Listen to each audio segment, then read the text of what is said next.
Hello everyone, I am Shankar Mishra and आज हम start करने वाले हैं आपका क्लास 10th का इंग्लिश। जो आपकी क्लास 10th की इंग्लिश का फर्स्ट फ्लैट वाली बुक है उसका चैप्टर 2 स्टार्ट करेंगे।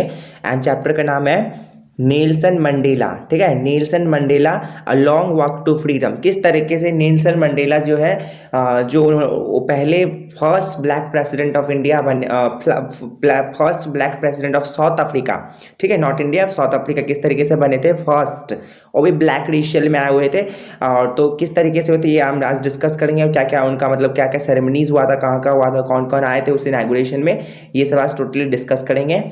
तो आपने यदि मेरे चैनल को सब्सक्राइब नहीं किया है तो कर लीजिए, और मेरे इंस्टाग्राम आईडी पे भी आप मुझे फॉलो कर सकते हैं। ओके, सो चलिए चलते हैं अपने चैप्टर की ओर। और ये आपको फुल पीडीएफ मिल जाएगा, आपको डिस्क्रिप्शन बॉक्स में इसका लिंक दे दूंगा मैं, वहां से आप डाउनलोड कर लेना। आपका एक रिवीजन नोट तैयार रहेगा आपका हमेशा। ठीक है, द इनॉग्रेशन डे, यहाँ पे आता है सबसे पहला पॉइंट है द इनॉग्रेशन डे। उस दिन इनॉग्रेशन डे के दिन जो देखो first black president of South Africa कौन बने थे हमारे, जो नेल्सन मंडेला जी थे वो बन गए थे। तो अब उस दिन उस वहाँ पे क्या होता है कि इनॉग्रेशन रखा गया था, एक मतलब एक तरह के सेरेमनी कह सकते हो, उद्घाटन कहते हैं ऐसे में इनॉग्रेशन को।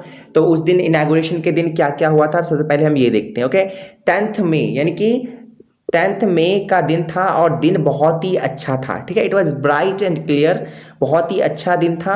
Many world leaders has been coming to the author to pay the respect to him. अब जो बहुत सारे वर्ल्ड लीडर्स आए हुए थे। वर्ल्ड लीडर्स क्यों आए हुए थे, मतलब अलग अलग देश के नेता आए हुए थे उस इनॉग्रेशन के दिन। क्यों आए हुए थे, क्योंकि वो रेस्पेक्ट देने के लिए आए हुए थे। इसीलिए आए थे क्योंकि ऑथर, यहाँ पे ऑथर कौन है, नेल्सन मंडेला जी है। ऑथर को रेस्पेक्ट देने के लिए, to pay the respect to him, author को रेस्पेक्ट देने के लिए, किस बात का रेस्पेक्ट देने के लिए कि वो पहले ब्लैक प्रेसिडेंट और भी black president of South Africa बने थे, डेमोक्रेटिक। ठीक है, डेमोक्रेटिक यानी कि लोग द्वारा चुने गए थे first black president of South Africa. It was before the inauguration, और ये बिफोर मतलब ये इनागुरेशन से पहले थे। पहले मतलब ये लीडर्स आ गए थे, वर्ल्ड लीडर्स सब आ गए थे इनागुरेशन में। The inauguration was to be the largest gathering of world leaders here. अब जो इनागुरेशन था वहाँ पे, जो इनागुरेशन था ये एक गैदरिंग था। गैदरिंग मतलब क्या होता है, इकट्ठा होना। जो गैदरिंग वर्ड है गैदर से आया हुआ है, जिसका मतलब होता है इकट्ठा होना। ठीक है, तो गैदर ये वर्ल्ड लीडर्स का, सभी वर्ल्ड लीडर्स आए हुए थे। ठीक है, हर एक देश से आए हुए थे। तो ये सबसे यहाँ पे ये जो है सबसे largest gathering of the world leaders इस इनॉग्रेशन को कहा गया है। ठीक है, किस इनॉग्रेशन को, ये जो इनॉग्रेशन हुआ था कहाँ पर, साउथ अफ्रीका में जो हुआ था। ओके, अब जो प्लेस ऑफ इनॉग्रेशन जो है ये जब उद्घाटन के दिन हम कह सकते हैं कि जब उस समय वहाँ पर उस जगह पर कहाँ पे हुआ था, कैसे हुआ था, तो ये हम देखेंगे। तो इसमें है इनॉग्रेशन सेरेमनी, जो उद्घाटन का जो मतलब जो बनाया जा रहा था, जो सेरेमनी टुक प्लेस कहाँ पे हो रहा था, कहाँ पे टुक प्लेस मतलब हो रहा था एक बड़े से ओपन बिल्डिंग में। ओपन बिल्डिंग मतलब पता है आपको कैसे होता है, जैसे कि ये एक मान लो ये एक ऐसी जहाँ पे मतलब आप एक बड़े से मैदान की तरह कह सकते हो। ठीक है, इस तरीके से आप कह सकते हो ओपन बिल्डिंग, जो कि पेरिटोरिया में है। पेरिटोरिया एक साउथ अफ्रीका का एक जगह है, यहाँ पर पेरिटोरिया में एक ओपन बिल्डिंग में ये सेरेमनी प्लेस मतलब टुक प्लेस हो रहा था, मतलब ऑर्गेनाइज्ड हो रहा था। ठीक है, तो यहाँ पे है हेयर द साउथ अफ्रीका का फर्स्ट डेमोक्रेटिक मतलब जो लोगों द्वारा चुना गया हो, नॉन रेशियल मतलब उनको ब्लैक और या फिर एपैरेटेड सिस्टम जो था, जैसे ब्लैक और गोरे में यू नो वाइट और ब्लैक पीपल में जो डिफ्रेंशिएट करते थे उसे एपैरेटेड सिस्टम कहा जाता था उस वहाँ पे।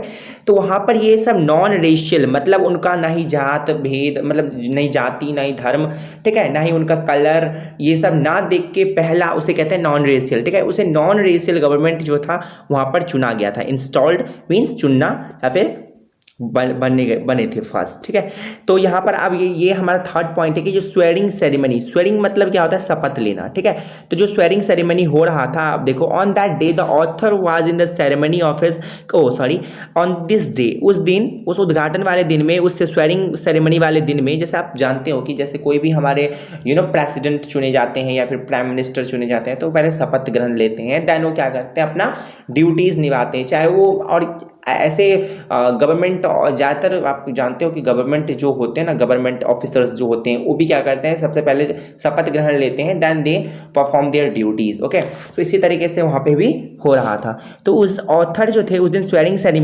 सेरेमनी पे जो ऑथर थे, जो हमारे नेल्सन मंडेला जी थे, वो किसके कंपनी में थे? कंपनी मतलब कि उनके साथ, ठीक है, उनके साथ उनकी डॉटर जिनानी, याद रखना ये नाम, कभी कभी पूछ लिया जाएगा, आपके एमसीक्यूज में आ जाएगा कि who was the daughter of the Nelson Mandela, और आपको ऑप्शन में एक जिनानी भी रहेगा, तो you have to just tick out in Zenani. Okay, so ये जो किसके साथ थे? अपने बेटी जिनानी के साथ थे, और एमडी क्लर्क के साथ थे, जो एमडी क्लर्क जो was the first sworn as a second deputy president. Second deputy president जो बने थे, कौन बने थे? ये भी आ सकता है मिस्टर डी कैलर्क, ठीक है, मिस्टर डी कैलर्क जो थे वो फर्स्ट डिप्टी प्रेसिडेंट बने थे, ठीक है, उनको भी उस दिन शपथ लेना था, ठीक है। जो सेकंड, पहले तो शपथ लेना था किनको?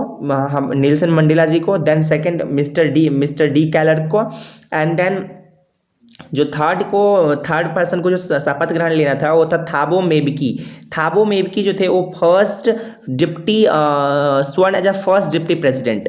जो हमारे मिस्टर डी कैलर्क थे वो सेकंड डिप्टी प्रेसिडेंट, और थाबो मेबकी जो थे वो फर्स्ट डिप्टी प्रेसिडेंट। ये याद रखना नाम, और इसके पद के साथ यानी इनके पोस्ट के साथ आपको ना ये नाम याद रखने। कभी कभी एमसीक्यूज में आपको बहुत ज़्यादा कंफ्यूजन हो जाएगा, नहीं याद करके रखोगे तो। It was the author's turn then, ठीक है। तो इसके बाद ऑथर्स का बारी था, मतलब शपथ ग्रहण का लेने का। He was sworn in as a president. उन्होंने शपथ लिया किसके? प्रेसिडेंट के रूप में। ही प्लेज्ड, उन्होंने प्लेज मतलब क्या कहते हैं ना, हम प्लेज लेते हैं, अपने स्कूल में भी लेते हैं कि India is our country and we all are brother and sisters, इस तरीके से। तो हम भी एक शपथ लेते हैं, ठीक है। तो उन्होंने भी प्लेज लिया कि to obey and uphold the constitution. वो क्या करेंगे? ओबे मीन्स पालन करेंगे, और वो कॉन्स्टिट्यूशन मतलब जो संविधान है हमारे, उसी के अंतर्गत रहकर क्या करेंगे? अपना काम करेंगे, अपना ड्यूटीज निभाएंगे, ठीक है। He also place to devote मतलब क्या होता है? एक तरीके कह सकते हैं हम किसी को भक्ति, डिवोट मतलब कहते हैं भक्ति ऐसे तो, लेकिन हमें यहाँ पर डिवोट जो वर्ड यूज जो है कि वहाँ की वो क्या करेंगे? लोगों की सेवाएं करेंगे, वो अपने आप को पूरा समर्पित कर देंगे, समझ रहे हो? वो अपने आप को पूरा समर्पित कर देंगे किसके लिए? वेलबींग ऑफ द पीपल के लिए, लोगों की भलाई के लिए अपने आप को टोटली पूरी तरीके से क्या करेंगे? समर्पित कर देंगे। उन्होंने ये भी क्या किया? ये भी उन्होंने क्या लिया? प्लेज लिया, शपथ लिया। अब ऑथर जो है ये हो गया स्वेरिंग सेरेमनी कि यहाँ पे किन ने इन लोगों ने सबने मिलकर क्या लिया? स्वेरिंग लिया, उन्हें शपथ ग्रहण कर लिया। अब आता है कि ऑथर ने एड्रेसेस किया, कुछ लोगों को यहाँ पर उन्होंने एड्रेसेस किया। तो उन्होंने क्या कहा कि the author spoke of the new born liberty, ठीक है। तो ऑथर ने the author spoke of the new born liberty, जो ऑथर थे उन्होंने क्या किया? किसके बारे में बोले? ये जो नई नई आज़ादी थी लोगों के, वहाँ पर पहले एक डिटेल बताता हूँ। वहाँ पर पहले एक अपार्थाइड सिस्टम था, ठीक है। तो अपार्थाइड सिस्टम के अंतर्गत क्या होता था? वहाँ के जो लोग थे वो क्या करते थे? काले लोगों में भेदभाव करते थे, ठीक है। तो वहाँ पर एक ये मतलब आप देखो ब्लैक प्रेसिडेंट बने थे, फर्स्ट ब्लैक प्रेसिडेंट बने थे कौन? हमारे नेल्सन मंडेला जी। तो उन्होंने इसके बारे में बोला, न्यू बॉर्न लिबर्टी के बारे में। न्यू बॉर्न लिबर्टी मीन्स कि नए उत्पन्न हुआ कौन? आज़ादी, ठीक है। लिबर्टी का मतलब क्या होता है? आज़ादी, ठीक है। तो उन्होंने नए जो आज़ादी उनको मिली थी या फिर उनके देशवासियों को मिले थे उनके बारे में बोला। He thanked all the international guest, जो इंटरनेशनल या फिर वर्ल्ड लीडर्स आए थे उन्होंने उनको क्या किया? थैंक बोला कि आप लोग यहाँ पर अपना आए और मुझे यहाँ पर रेस्पेक्ट दिए। उन्होंने क्या किया? उनके लिए उनको थैंक यू बोला। He said that they had come there to be with his countryman, ठीक है। और उन्होंने बोला कि उनको आना चाहिए था, उनके पूरे कंट्री मैन के साथ आना चाहिए था। It was the common victory for the justice, और ये जो था न्याय का जीत हुआ था, पीस का जीत हुआ था, शांति का जीत हुआ था। विक्ट्री मीन्स होता है जीत, तो किसका जीत हुआ था? ये आपका न्याय का जीत हुआ था, शांति का और ह्यूमन डिग्निटी का। ह्यूमन डिग्निटी मतलब क्या होता है? ह्यूमन पावर का, मतलब ह्यूमन की समझ रहे हो? ह्यूमन शक्ति का, इंसान की शक्ति का, पावर का। He place to liberate his people from poverty, उन्होंने ये प्लेस लिया, इन्होंने ये वादा किया, उन्होंने ये शपथ लिया कि वो अपने लोगों को लिबरेट करेंगे, यानी कि आज़ादी दिलाएंगे। किस चीज़ से? पॉवर्टी से, गरीबी से, ठीक है। पॉवर्टी मतलब गरीबी और सफरिंग से जो वो लोग जो भी परेशानी से जूझ रहे हैं उनसे उनको क्या कराएंगे? लिबरेट कराएंगे, निकालेंगे। और डिस्क्रिमिनेशन से, ठीक है, यानी कि विभेदीकरण से उनको क्या मिलेगा? क्या करवाएंगे? आज़ादी दिलवाएंगे, छुटकारा दिलवाएंगे। ओके, सो ये सब था। हमारा ऑथर ने कुछ शब्द बोले, एड्रेसेस किया लोगों को। एड्रेसेस मीन समथिंग, जैसे हमारे पीएम मोदी जी आते हैं और बोलते हैं कि मतलब आज पीएम मोदी एड्रेस देंगे पूरे कंट्री को। तो इसी तरीके से उन्होंने भी उस दिन इनॉग्रेशन वाले दिन, सेरेमनीज वाले दिन क्या किया? उन्होंने लोगों को एड्रेसेस किया। ओके, सो अब यहाँ पे हम चलते हैं next point, that is display bye jets and helicopters. अब वहाँ पर उनको रेस्पेक्ट देने के लिए कुछ जेट, एरोप्लेन्स और हेलीकॉप्टर्स द्वारा सम्मानित किया गया। देखो कैसे, बताता हूँ। आफ्टर अ फ्यू मोमेंट, इसके बाद कुछ ही क्षणों के बाद कलरफुल साउथ अफ्रीकन जेट्स, जो जेट एरोप्लेन के बारे में आपने सुना होगा, तो वहाँ पर कुछ कलरफुल, ठीक है, कुछ कलरफुल यानी कि रंग बिरंगे साउथ अफ्रीका के जो जेट्स थे और हेलीकॉप्टर्स थे, वो उस टेरिटोरिया के जो यूनियन बिल्डिंग था, यानी कि जो ओपन बिल्डिंग था, उसके ऊपर उड़ने लगे। It was for militaries loyalty. ये मिलिट्री का क्या था? ये एक तरीके से हम कह सकते हैं कि आदर था। एक तरीके से मिलिट्री ने उनको एक तरीके से रेस्पेक्ट पे दिया, ठीक है। To democracy for a new government, इस तरीके से लॉयलिटी था मिलिट्री का कि उन्होंने नए जो डेमोक्रेसी वाले गवर्नमेंट, जो न्यू गवर्नमेंट चुने गए थे, उनको एक तरीके रिस्पेक्ट देना। Then the highest military generals having medals on their chest saluted the author. अब जो फिर उसके बाद जो मतलब आप जानते हो कि मिलिट्री में भी क्या होते हैं, जो मिलिट्री जनरल्स होते हैं, ठीक है, जो जनरल्स होते हैं, जो बड़े बड़े लेवल के ऑफिसर्स होते हैं, जिनके मेडल लगे हुए थे चेस्ट पे। आपने देखा होगा कि बड़े बड़े ऑफिसर्स को मेडल लगे हुए थे, चेस्ट पे मेडल रहते हैं। तो उन्होंने सैल्यूट किया किनको? नेल्सन मंडेला जी को। And then he thought that they would have arrested him many years before. अब जो नेल्सन मंडेला जी सोचते हैं कि यही मिलिट्री जनरल्स जो है, ये मुझे कई वर्षों पहले अरेस्ट किया था, और आज मतलब देखो डेस्टिनी देखो, भाग्य देखो, किस्मत देखो कि उनको आज वो रिस्पेक्ट पे कर रहे हैं एज अ मतलब सैल्यूट करके, ठीक है। तो उनको ये मतलब तुरंत ही मतलब स्मृति या फिर कह सकते हो यादें वापस आ गई कि उनको ये जो मिलिट्री जनरल्स थे वो कई वर्षों पहले इनको गिरफ्तार गिरफ्तार किए थे। ओके, सो अब यहाँ पर आया था singing of the national anthem. अब वहाँ पर नेशनल एंथम का गाया गया, नेशनल एंथम गाया गया। तो जो अब जो यहाँ पे जो the day was symbolised for the authors by the playing of 2 national anthems. वहाँ पर ये दिन इसीलिए भी बहुत खास है क्योंकि उस दिन वहाँ पर 2 नेशनल एंथम गाया गया। एक नेशनल एंथम काले लोगों के लिए हुआ करता था, एक नेशनल एंथम गोरे लोगों के लिए हुआ करता था। द वाइट सेंग्स, जो वाइट पीपल वहाँ के थे, जो साउथ अफ्रीका के, उन्होंने गाया निकोसी सिकेलल, ठीक है। निकोसी सिकेलल वहाँ का मतलब एक नेशनल एंथम है, तो उन्होंने वो गाया। एंड देन जो ब्लैक सॉन्ग था डाई स्टीम और ब्लैक नेशनल एंथम था, उन्होंने वो गाया, ब्लैक पीपल ने। तो वहाँ पर 2 नेशनल एंथम गाए हुए थे। कभी कभी आ जाते हैं पेपर में, तो ये आपको 2 मार्कर 3 मार्कर में आ जाता है, ठीक है। तो आपको ये याद रखना है। These formed the old anthems of the Republic, और ये जो था उन्होंने ये फॉर्म किया old anthems of the Republic, ठीक है। गणतंत्र की एक पुरानी मतलब जो स्मृति थी वापस आ गई, ठीक है।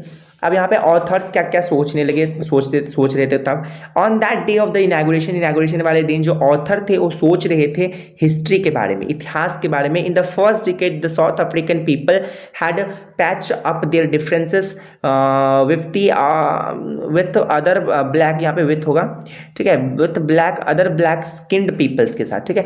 तो पहले उन्होंने हिस्ट्री को याद करने लगे कि किस तरीके से साउथ अफ्रीका में लोगों को डिस्क्रिमिनेशन हुआ करता था, किस तरीके से जो ब्लैक स्किन वाले पीपल को किस तरीके से डिफरेंसेस क्रिएट होता था उनके लिए, ब्लैक पीपल वाले के लिए, और वहाँ पे उनके लिए बहुत ज़्यादा संघर्ष पूर्ण रहता था जीवन, ठीक है। they had a built a system of superiority also। वहाँ पे उन्होंने क्या था, बिल्ड किया था एक superiority also, कि मतलब वहाँ पे गोरे लोगों को क्या मिलेंगे, अच्छा सुपीरियर है, और ब्लैक लोग जो है वहाँ पे इन्फीरियर है। Okay, it was the basis of the harshest societies, ये बेसिस है हार्सेट सोसाइटीज का। And this system had now stood overturn, और ये जो सिस्टम था किस तरीके से लोगों को डिस्क्रिमिनेशन करना, अब ये क्या हो गया, ओवरटर्न हो गया है, मतलब पलट गया है। Now it was the system that recognise the rights and freedom of all the peoples. और अब जो सिस्टम क्रिएट जो होगा और जो ये सिस्टम रिकॉग्नाइज अब जो क्रिएट होने वाला है वो राइट्स मतलब जो सभी का अधिकार का सभी के अधिकार के बारे में और सभी लोगों को आज़ादी मिलेगा, चाहे वो गोरे हो या काले। ओके, सो ये ऑथर का तभी दिमाग में मतलब कहते हैं ना कि हिस्ट्री वापस आ जाता है। मतलब जब ये आपका जब दुख रहता है उसके बाद जब सुख आता है तो आपको दुख की बात याद आ ही जाता है। ओके, सो ऑथर्स का रिग्रेट मतलब होता है पछतावा, ठीक है। तो ऑथर का रिग्रेट क्या रहा तो वो देखते हैं कि दिस ऑस्पिशियस डे, ऑस्पिशियस मतलब होता है इस मतलब इतने अच्छा दिन, ठीक है, अच्छा दिन कह सकते हो। ऑस्पिशियस डे में came after the sacrifices of thousand of the people. आप देखो ये जो ऑस्पिशियस डे आया था कि अब कोई इमेजिन नहीं कर सकता था जिस देश में कि वाइट पीपल का राइट्स रहा हो ज़्यादातर, और वहाँ पे ब्लैक पीपल को एक तरीके कह सकते हो डिफरेंसेस वहाँ पर देखा गया ब्लैक पीपल के लिए।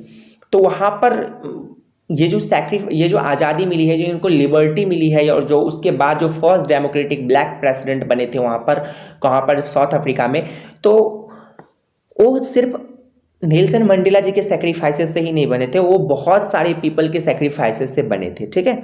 तो उन्होंने यही बोला है कि उन्होंने बोला कि ये जो इतने अच्छे दिन आए हैं, वो इतने जो अच्छे दिन आए हैं वो सिर्फ अकेले के वजह से नहीं आया है, ये बहुत सारे पीपल्स के थाउजेंड ऑफ पीपल्स के बलिदान की वजह से आया है। The author's thought of himself the sum of all those people, और ऑथर ने अपने आप को सोचा कि मैं भी उन सभी में से एक हूँ, समझ रहे हो, उन सभी में से एक हूँ जिन्होंने त्याग करके और मतलब संघर्ष करके ये मतलब आज़ादी पाई।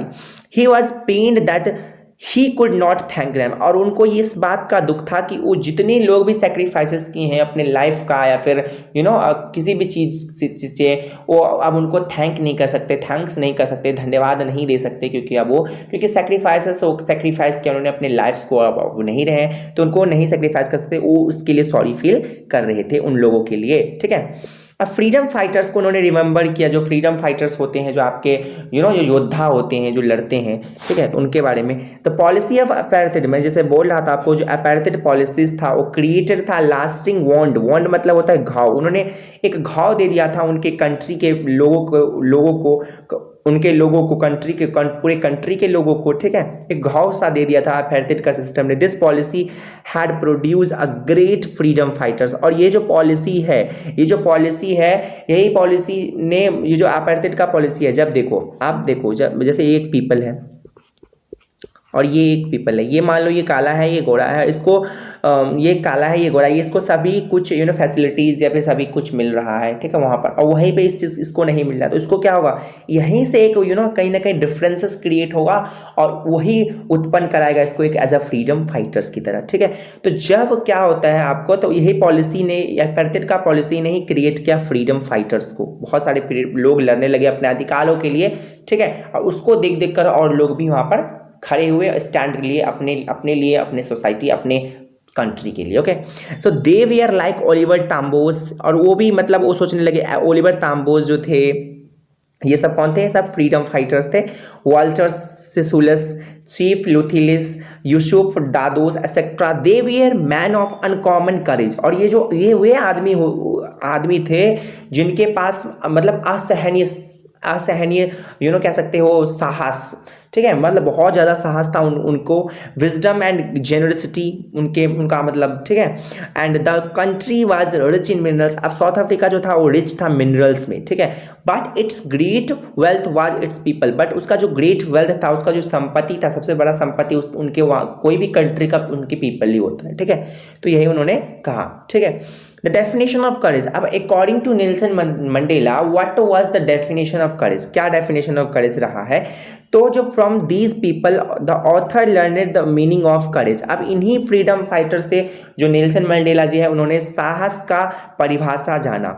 दे रिस्क देयर लाइफ्स, उन्होंने क्या किया है, रिस्क लिया है अपने जीवन का, उन्होंने उठाया है, कौन, उन्होंने फ्रीडम फाइटर्स ने। And they underwent great torture, वो क्या हुए, वो भी मतलब उनको बहुत ज़्यादा टॉर्चर का भी सामना करना पड़ा, किनको, उन फ्रीडम फाइटर्स को। He learned that courage was not the absence of fear, और उन्होंने ये सीखा उनसे कि जो करेज होता है ये फियर के डर से नहीं आता, ठीक है, ये फियर के एब्सेंस में नहीं आता but the victory over it, मतलब जो साहस जो होता है, जो साहस होता है was not the absence of fear, fear का डर नहीं रहता, उसके ऊपर जीत का, समझ रहे हो, साहस। समझ रहे हो ना मैं क्या करने की कोशिश कर रहा हूँ, कि मतलब जो करेज आता है, जो साहस आता है, यदि आप डर से लड़ने लगोगे तो उस पर आप साहस कर लोगे, उस पर आप जीत जाओगे, समझ रहे हो। जैसे आपको किसी अंधेरे से डर लगता है तो आपको क्या, आप उसको आप डरते रहोगे तो आपको साहस नहीं आएगा, आपको डरते रहोगे तो साहस नहीं आएगा। यदि आपको उस पर विजय पाना है तो उसको जीतना होगा, उस फियर को जीतना होगा, तभी आपके पास साहस आएगा। तो यही बोला गया है कि करेज जो है वो डरने से नहीं आता, उसके ऊपर जीत पाने से साहस आता है, समझ रहे हो। तो ये उनके अकॉर्डिंग करेज का डेफिनेशन था, किनके अकॉर्डिंग, नेल्सन मंडेला जी के अकॉर्डिंग। अब मैंस का नेचुरल गुडनेस क्या होता है, मैन का जो नेचुरल गुडनेस क्या होता है ये देखते हैं। कि ऑथर ने कहा कि that no one is born hating another person. अब कोई भी व्यक्ति जो है वो जन्म नहीं लिया है दूसरे को नफरत करने के लिए ड्यू टू कलर और रिलीजन। हम किसी को भी नहीं नफरत कर सकते हैं या फिर हम किसी को जज नहीं कर सकते दूसरे पीपल को उसके कलर के ऊपर या फिर उसके धर्म के ऊपर, कि वो भैया वो ब्लैक कलर का है तो हम उससे डिफ्रेंशिएट करेंगे, वो वाइट कलर का है तो उस पर हम डिफरेंसेस क्रिएट करेंगे। नहीं, we can not. They could be taught to love. हमें क्या करना चाहिए, सभी पीपल को सिखाना चाहिए प्यार करना। Love comes naturally to the human heart. जो लव होता है, जो प्यार होता है, वो अपने आप ही ह्यूमन हार्ट में आता है, ठीक है। एंड प्रिजन मतलब होता है कैदी। They were pushed to the wall. Prison में मतलब जो मतलब कैदी हुआ करते थे उनको मतलब पुश कर देता था, वॉल की तरफ पुश कर दिया जाता था, धक्का मार दिया जाता था। But he saw humanity in the hearts of the guards.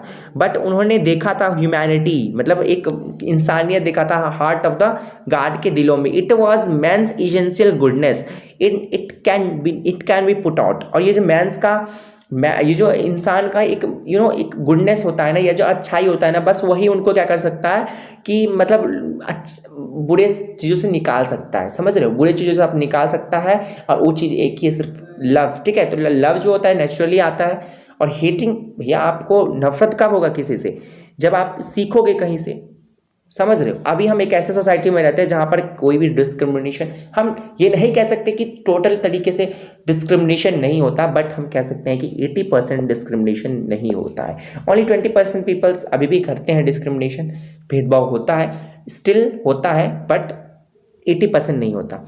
Men's duties और ऑब्लिगेशंस। अब मैंस की ड्यूटीज क्या है और या फिर ऑब्लिगेशंस क्या क्या रहा है, ठीक है।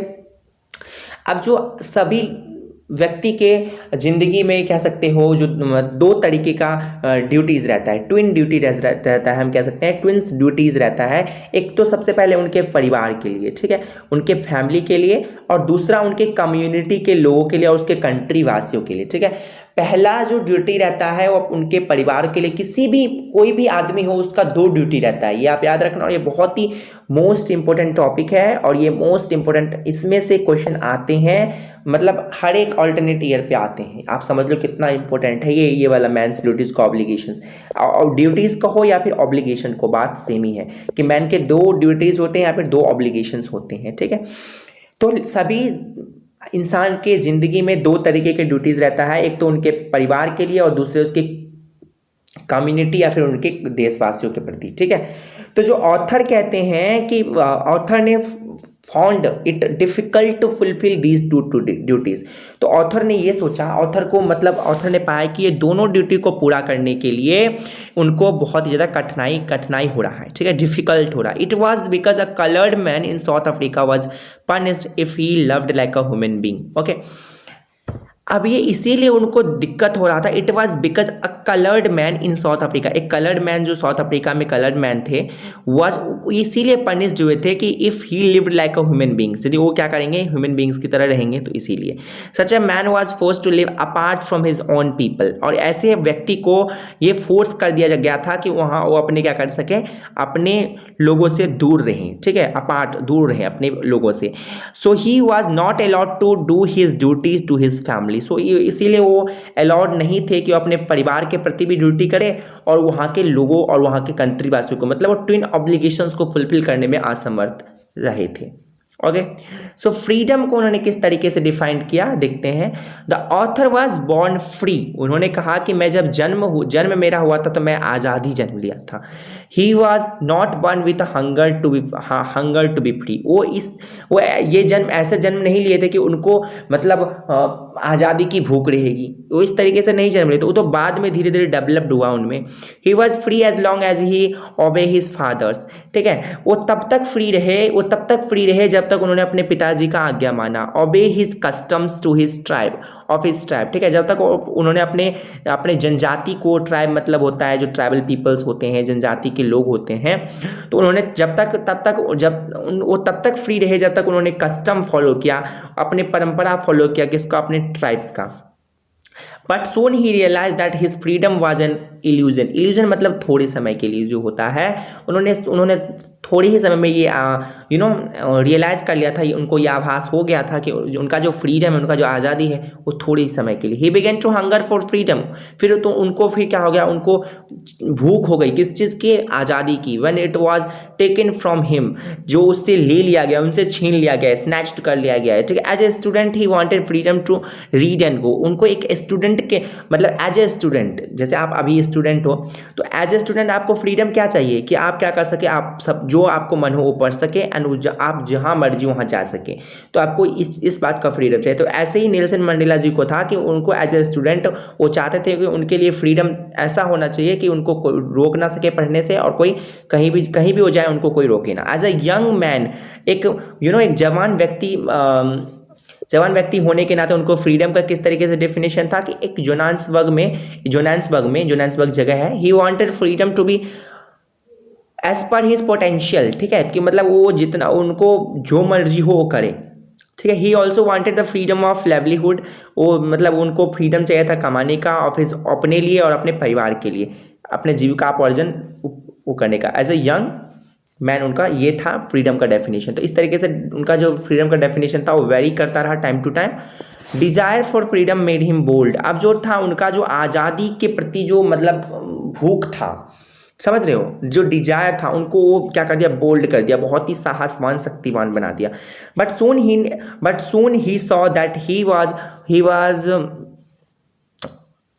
was also not free like his brothers and sisters, और उन्होंने थोड़े समय बाद ये रियलाइज कर लिया कि वो फ्री नहीं है, अपने ब्रदर अपने सिस्टर की तरह फ्री नहीं है, आज़ाद नहीं है। Then he join the African National Congress, और फिर उन्होंने क्या किया, अफ्रीकन यानी कि ANC को ज्वाइन कर लिया, अफ्रीकन नेशनल कांग्रेस को ज्वाइन कर लिया।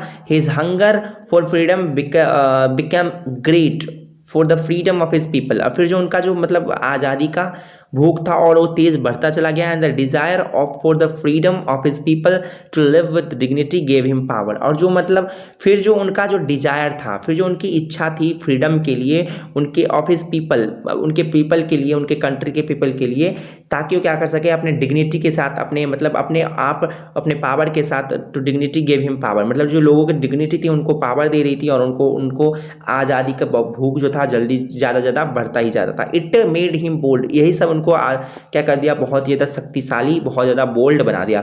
It made him live like a monk, और फिर यही मतलब जो था, मॉन्क मतलब होता है भिक्षु, तो इसी तरीके से उनको ये बना दिया था एक भिक्षु की तरह, कि मतलब उनको जो चाहिए ही चाहिए, क्या, उनको आज़ादी चाहिए ही चाहिए। The chain on his people, जो chains on his people become chains for him too, और जो फ्रीडम फाइटर्स का एक चेन चलता जा रहा था, अब उसमें भी वो ज्वाइन कर लिया, और इसी तरीके से उन्होंने क्या किया, फ्रीडम पे एक वर्चस्व बना लिया, ठीक है, और उनको ये बाद में आज़ादी मिली भी। ओके, सो यहाँ पे कुछ वर्ड मीनिंग है, देखो यहाँ पे वर्ड मीनिंग है। सबसे पहला वर्ड मीनिंग है कुछ इंपॉर्टेंट वर्ड्स, और कुछ कह सकते हो जो एग्जाम में कभी कभी प्रोबेबिलिटी पूछ लिया जाता है, आपको पूछ लिया जाता है कि डिस्क्रिमिनेशन का अपोजिट वर्ड बताओ, तो आप नहीं बता पाओगे, इसका हिंदी पता रहेगा आपको तो बता पाओगे। ओके, सो कन्फर का मतलब होता है सलाह करना, किसी से भी डिस्कस करना समथिंग। इमेंसिपेशन मतलब आज़ादी या फिर लिबर्टी कह सकते हो आप एक तरीके का।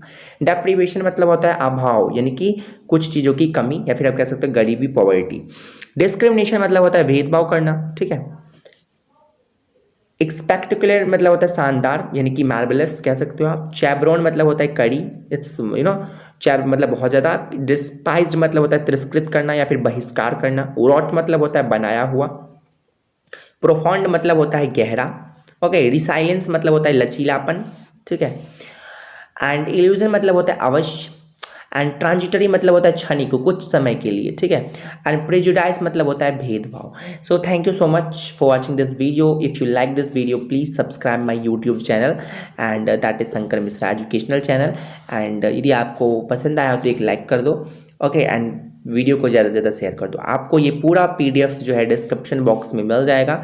और आप जानते हो, आपने यदि मेरे चैनल से पढ़ा होगा तो आपको पता होगा कि मैं कुछ भी पढ़ाता हूँ तो उसका डिस्क्रिप्शन बॉक्स में लिंक दे देता हूँ, जिससे आपको क्या कर सके, आपको नोट्स लिखने की ज़रूरत ना पड़े, आपको वो चीज़ मिल जाए और आप उसको ज़्यादा ज़्यादा रिवीजन करके अच्छे नंबर स्कोर कर सकें, ओके। यदि आप इसके बाद मैं इसका मोस्ट इंपॉर्टेंट क्वेश्चन लाऊंगा, इसके NCERT क्वेश्चन लाऊंगा, ओके। NCERT क्वेश्चन का आंसर लाऊंगा एंड देन एक्सट्रैक्टेड वाले क्वेश्चन लाऊंगा एंड पास्ट ईयर के क्वेश्चन लाऊंगा इसी चैप्टर के। यदि आपने लेटर टू गॉड वाले चैप्टर नहीं देखा है, उसके सारा कुछ हो चुका है, लेटर टू गॉड का समरी हो चुका है, past year question, NCERT question and then extracted question भी, एक्सट्रैक्ट वाले क्वेश्चन भी हो चुके हैं। यदि आपने नहीं देखा है तो जाके चेकआउट कर लीजिए प्लेलिस्ट, उसमें आपको मिल जाएंगे। लेटर टू गॉड नाम का क्लास 10th करके इंग्लिश मिल जाएगा आपको प्लेलिस्ट में, ओके। सो इसमें यदि आप मेरे चैनल से पढ़ते हो तो आपको 80 आउट ऑफ 80 आराम से ला सकते हो, okay. Thank you so much for watching this video. Please subscribe my YouTube channel if you like it.